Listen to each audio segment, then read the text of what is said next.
This season of Margins from Managing Editor is brought to you by Showcase Workshop, which helps your team deliver outstanding sales presentations wherever you go. Marketers, see how your content performs in real time and plant thousands of native trees in the process. Learn more at showcaseworkshop.com/margins.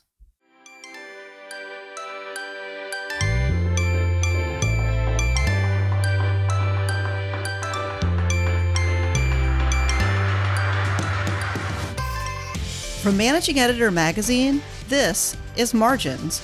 And if you've got content in your job description, we've made this podcast for you. I'm your host, Mary Ellen Slater. And this season of Margins, we're exploring what it means to be organized. And I'm your co-host, Elena Valentine.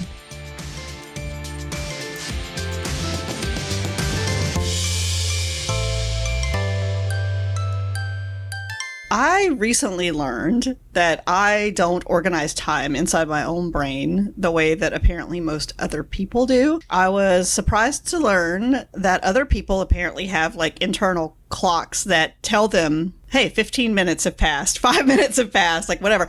I don't have that at all. And it just simply didn't occur to me that like other people did. I heavily depend on external structure to track time for me. And this is something that has caused challenges inside my marriage because my spouse actually does have a really great internal clock. I've learned that it can be very frustrating for the people who have them, for the people who don't have them. You know, people often talk about like getting in the flow, you know, when you're in a creative process and you're working on things and you kind of, frankly, you lose track of time. That's kind of what I'm talking about here. I have more than once been sitting in the lounge, like the Admiral's Lounge in, say, the Dallas airport, and had a 3-hour layover or 2-hour layover between my flights. Oh, I know where this is going. Okay. So, okay, I could sit down and I'm like, because it's like if I have 45 minutes, this isn't a problem. I just go to the next gate and I'm good. But so I crack it up and I get comfortable and I'm like, I might start writing. I might pick up like on an idea. I might start writing. I might start editing something. I might start brainstorming around something and really kind of get into my flow. And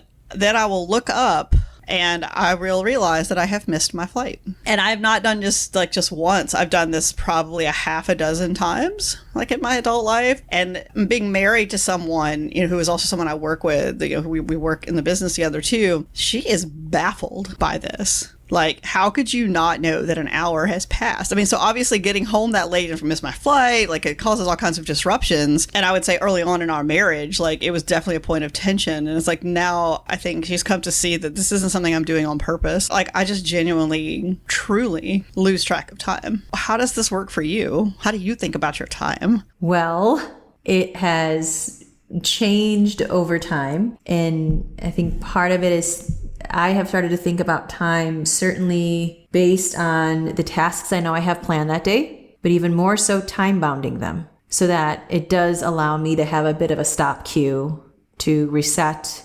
rethink, readjust, and come up for air. Like we can get heads down, but we very much know we have to come up for air because there's probably quite a number of people waiting on us for themselves to kind of be productive and move forward. So I've started to time bound myself. And in part, it's because of that, I've started to appreciate the time that I have. And it's fascinating, you know, you started with your story of your own spouse. I got to interview mine for this episode. It's really the first time I think we've ever even meaningfully talked about time and how we approach time differently from our work. And what I think almost got me emotional, but also made me appreciate it more was when Emilio said, look, like people don't even realize the power of even 5 minutes. So many of us may not necessarily have these jobs where time matters. For him, it's picoseconds, it's nanoseconds, right? You think about surgeons that are coming in from an emergency room, like the level of time they have. And I think for some of us, we don't have that sense. And that's what I take away from this episode specifically was realizing actually when you can really start to time yourself and have a level of focus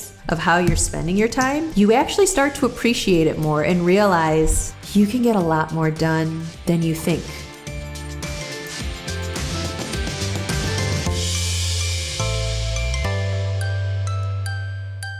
So why do we perceive time so differently? To get some answers, I spoke with Dr. Sam Goldstein, a neuropsychologist who teaches at the University of Utah School of Medicine. A lot of species don't have any awareness of time. Think about canines. They're happy to see you whether it's 5 minutes or 5 days. They don't have a way of measuring time. So the evolution of our brain's capacity to measure time, not surprisingly, falls on a bell curve. Some people are very good at it, and some people really struggle, and you can measure it in very simple ways. They put people in a room, and they ask them to estimate how long a light has been illuminated in a dark room. And they ask them to do it by turning on a light themselves to match how much time the light was on they just observed. And it's fascinating that some people are very good at it, and some people underestimate, and some people overestimate. In particular, people who struggle with self-discipline, who struggle with impulsive behavior, they tend to see longer periods of time as shorter periods. And when they cross the street, or in studies where you hypothetically put them on a street corner and they can see a vehicle approaching, and to ask them to estimate how much time do you have to cross before that vehicle will be there, they typically think they have either more time or not enough time. But they never are able to accurately estimate how much time do I really have. But can you really teach yourself better time management? Yes. But you'll need to start with a healthy amount of self-awareness. The way I look at it is a fluid continuum. I wake up 5 minutes before the alarm.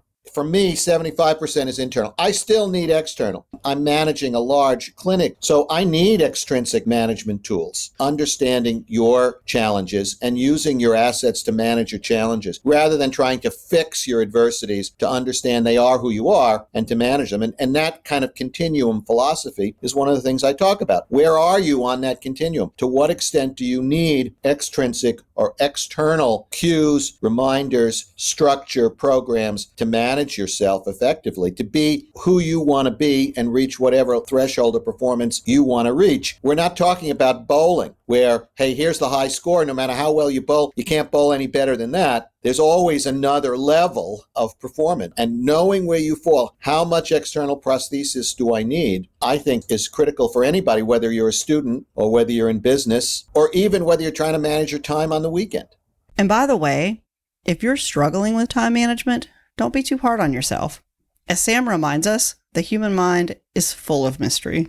Well, the brain, again, is 100 billion moving parts. And the interesting thing about concussions, for example, is you can injure almost any part of your brain, and you develop this pattern of, quote, ADHD. We use stimulants to treat brain-injured individuals because it helps them manage their attention, manage their emotions, manage time. So it may not localize to one specific spot, but typically if you have a stroke in the right prefrontal cortex, you sort of lose track of time, and you lose track of your connection to the outside world. Where do I stop and the world begins? It's a fascinating phenomenon, and my career is focused not on the physical brain, but on the mind. And the mind is an application of the physical brain. Where is your mind? How can you have half a mind? I know how a nose evolved or an ear evolved. How did a mind evolve? How can you have half a brain? Can you imagine 1,000,000 years ago our human ancestors before Homo sapiens sitting around a fire, having just consumed whatever they managed to catch or kill, and everyone else is just happy to be alive, and you're sitting there thinking, what is the meaning of life? You're the first person who's aware of your existence. And I think time falls in that category of abstract phenomena that you can't easily localize to a spot in the brain, that you can't easily explain in any way or any rules that follow the laws of the universe.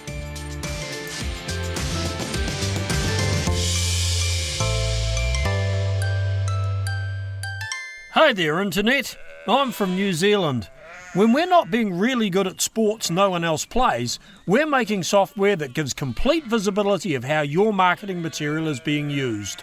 Check out showcaseworkshop.com/margins. Made by New Zealand. Well, not all of us. My husband Emilio is a trader, and he has a very unique relationship with time. One I'd never truly considered until I talked to him for this episode. We discussed what it's like to have a job where a single second can make all the difference. I work for a prop shop, which is an independent trading firm, which is a little different than like a Citadel or a Goldman Sachs where it's a major corporation. So I trade what seems to be one person's money, but prop shops could be a group of people's money. What a trader does in both of those worlds is look for arbitrage opportunities in the market. when there's price discrepancies that someone can take advantage of and make a profit in a short-term opportunity. Because we are an independent firm, we don't have the ability to hold long-term positions for larger sums of money. Our trades are in and out. We might be in them for 5 seconds, 10 seconds, 10 minutes, or 24 hours, or 2 days. You already spewed out lots of different times. 5 seconds, 10 seconds, 24 hours. How does someone like yourself, in your profession, think about time? Timing is of an ever important item, and you have to be able to react very quickly to these opportunities, because if you don't, they won't be around. The way your mind processes whether a trade is going to be something you want to do and your finger actually clicks the mouse is less than a second. Now, what we try to do as traders is minimize execution time through every available means necessary to us. What is it like to train for such an intense job? Now, it's not the same for every trader. Some are savants and just have a natural instinct that they automatically trust. They just are very self-assured and feel very comfortable with numbers and large amounts of money to be risked instantaneously. Some people just have that skill set innately with them, and some grow to have that. Now, with trading, some things are cyclical and a lot of things are repetitive.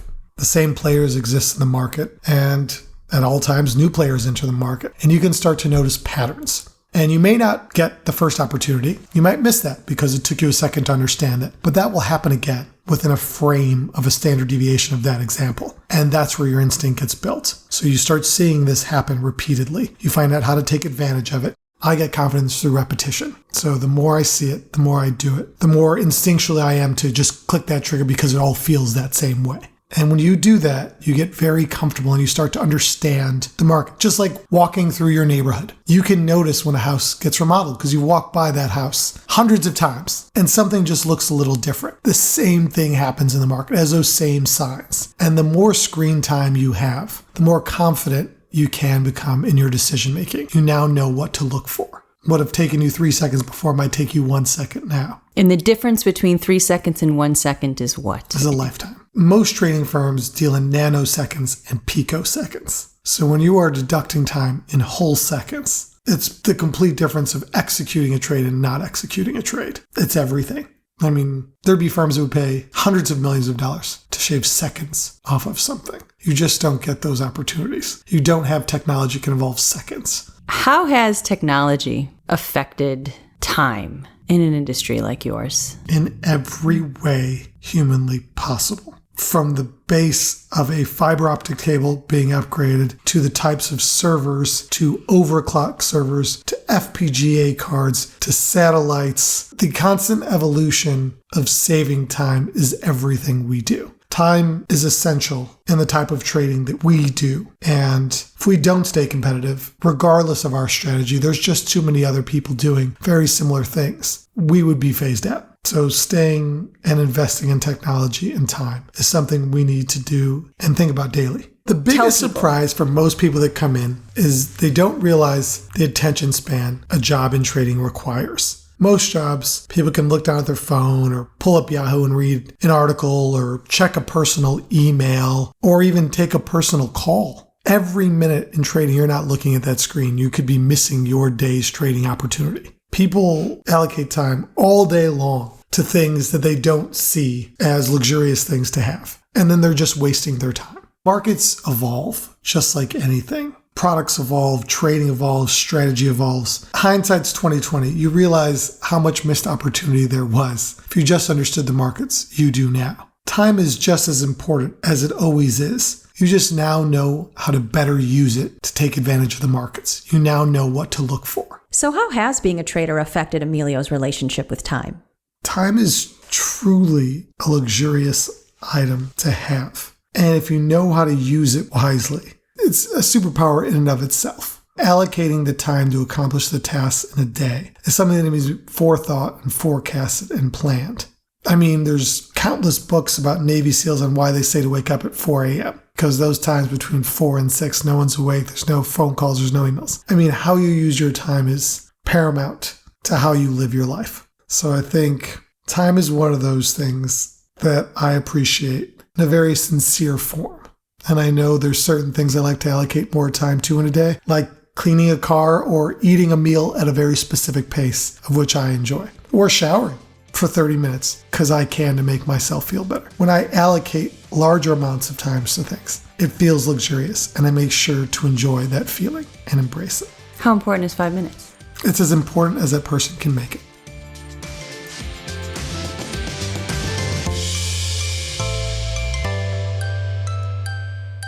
Chris Mullen is the executive director at the Workforce Institute at UKG, and he thinks work-life balance is bullshit. I'll let him explain.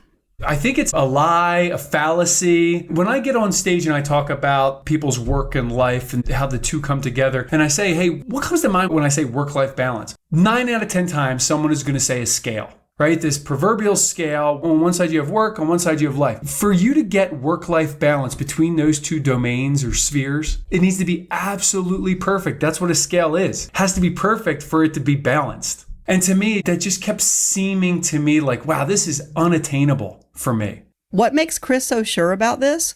He literally got a PhD in it.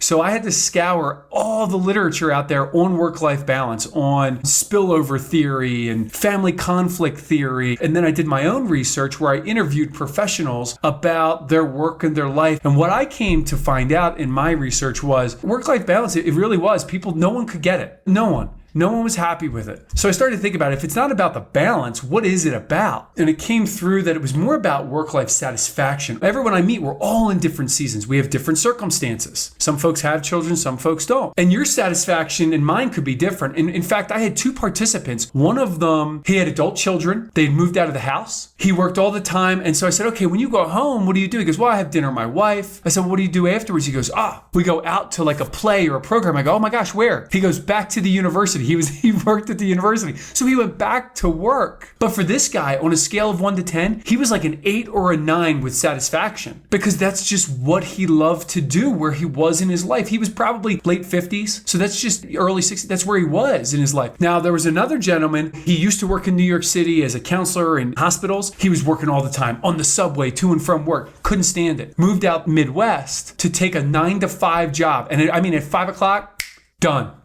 He even made sure that his new organization didn't have the technology where he could take his work home with him. Like he couldn't take client records. There was no way to log in. So 5 o'clock, he was done. So these are 2 people on opposite ends of the spectrum. Both of them were an 8 or a 9 on their work-life satisfaction. And that made me start to think it depends on our circumstances. And that's when I coined this term called work-life negotiation. This idea that we have to negotiate on a seasonal, daily basis, no matter where we are. And some days I give more to my work if that's what is needed for the day. And some days I give more to my family or my life because that's what's needed. So what steps can you take to be better at work-life negotiation?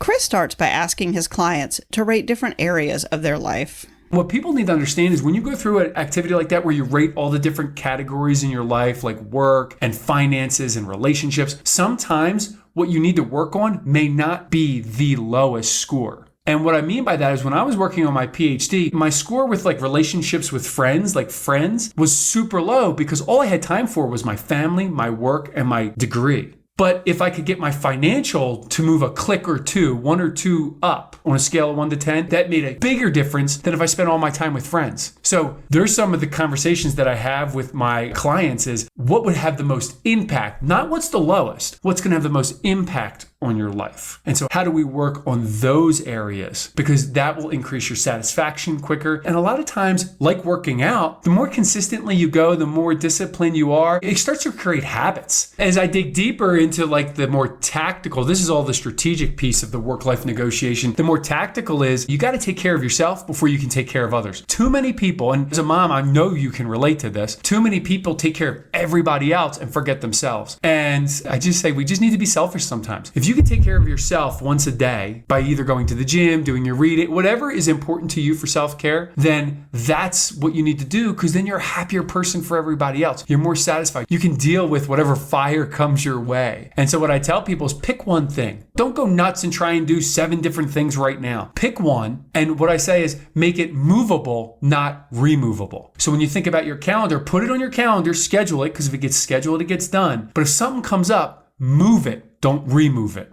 Chris and I ended our conversation with an important reminder. Time is a commodity that you can never get back. Use it wisely.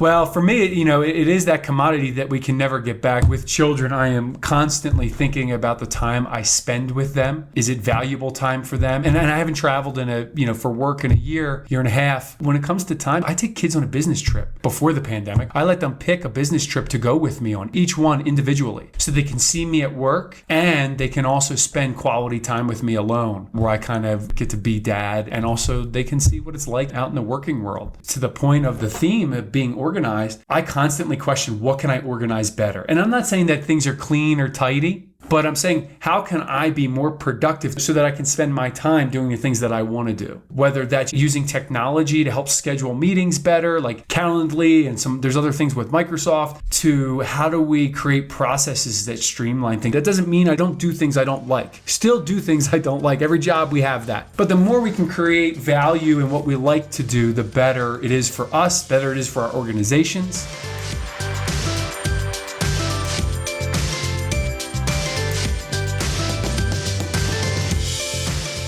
So that's it for this episode of Margins from Managing Editor. You can find us on Apple Music, Stitcher, Spotify, or wherever you listen to podcasts. Make sure you get organized and subscribe so you don't miss a single episode.